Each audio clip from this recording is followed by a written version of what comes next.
हमरा जब पाकिस्तान के सीमान पर भेज देते, अगर वो बेटा राम के मार दिलिए तो कोनो बाते नहीं थी।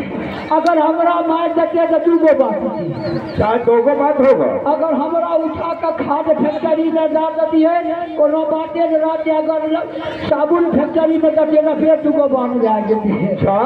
वो हम चश्मा वाला बेच के निकल जाती है तो कोनो बाते, अगर लक्ष्य लगवा बनती है तो फिर दूगो बात जा जाती है।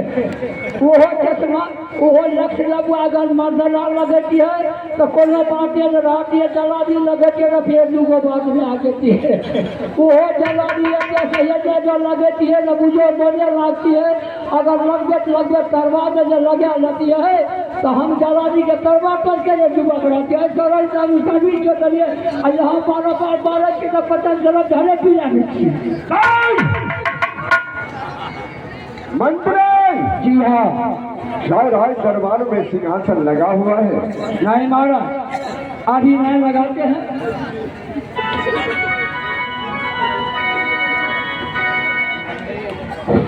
बेटा लाल करने का जो गलती कर रहे हो और नहीं ध्यान रखे, ठीक है ना?